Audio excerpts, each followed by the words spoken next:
Okay, today I'm going to do a module called Cosmos Cubed, which is part of the Marvel Superheroes game. And this one involves the Cosmic Heroes. So, there's inside the cover, there's this little outline to show you which order the encounters go in, because you might not, it's sort of railroady, but you might not encounter every single encounter. It comes with a resource book. Let's first go into the player characters this is designed for. There's Mantis, who is quite a bit different than she is in the movies.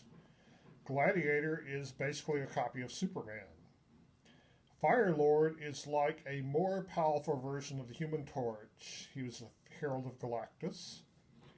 Beta Ray Bill was a copy of Thor.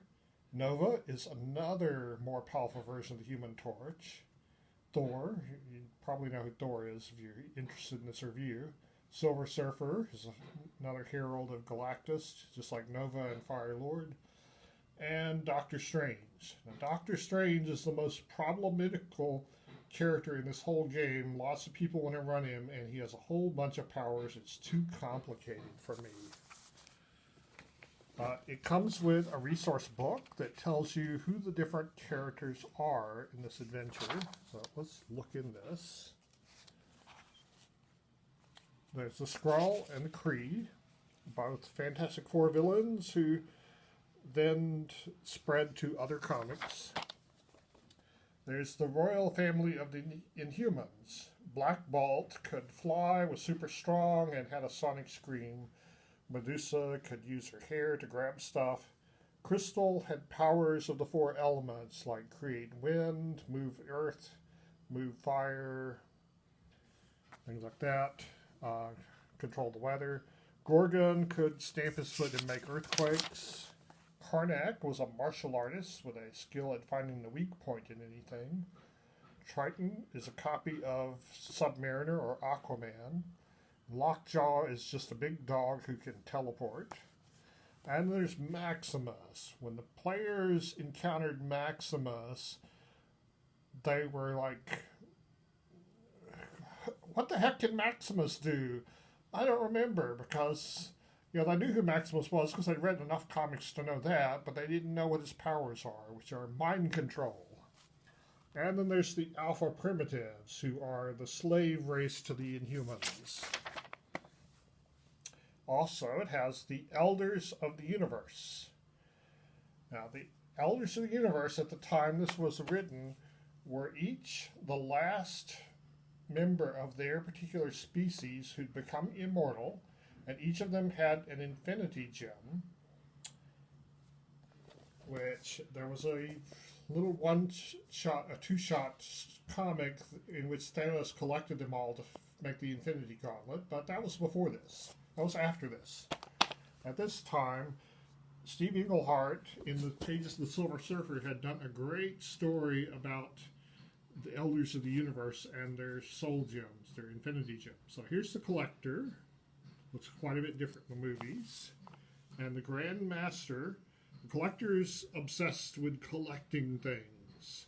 The Grand Master, each of the Elders has an obsession. The Grand Master's obsessed with gambling. And he was butchered even worse than the Collector in the movies. Usually the Grand Master likes to gamble by having groups fight each other. Usually one of those groups is the Avengers. Okay, then there's Ego, the living planet. The Champion is obsessed with boxing. The Runner is obsessed with speed, so he's like a more powerful version of the Flash. The Gardener is obsessed with growing things. Now, when the Gardener showed up in the second when Kurt Russell showed up in the second Guardians of the Galaxy movie, the way they had him dressed, I thought he was the Gardener. So I was really surprised when he turned out to be Ego. There's the Contemplator, who is a mystic. The Possessor, who likes to possess arcane bits of knowledge. The Obliterator, who likes to kill things. When I told his origin, it sounded like he was the Wolverine of his world, and he killed everybody else on the planet. The Astronomer, and the Trader, who likes to trade stuff. So that's some of the characters you meet in this adventure. So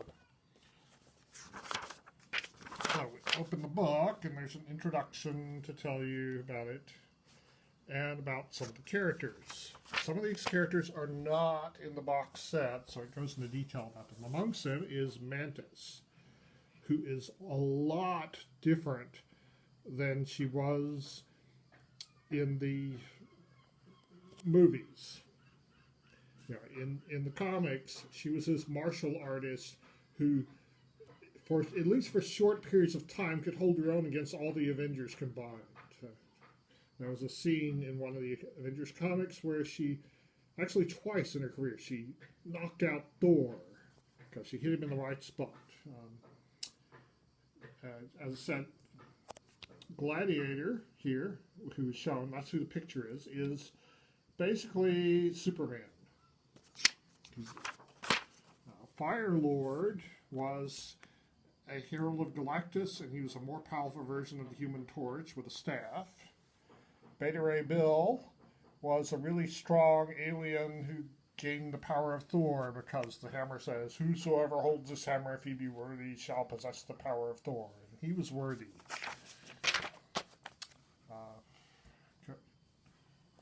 So, the adventure begins with the Watcher calls you all together, and you go to Ego, the living planet, and the planet attacks you. And then you go to where there's a Kree ship, which allows you to encounter Super Kree. And then you go to where the Inhumans live and meet with the Inhumans. And it's friendly at first, but they're secretly under the control of Maximus. So then you get ambushed by the royal family of the Inhumans under Maximus's control. And I don't want to reveal too much about the rest of the story. But yeah, you encounter the Elders of the Universe. And this is actually part one of a 3-part series of modules. I didn't get the others. I ran this one. It was pretty fun. And it came with some maps. I'm going to show you the maps. This is the Alpha Primitives area. Most of these maps are in the Inhumans area. But here's the different maps that go with this module. So there it is, Cosmos Cube.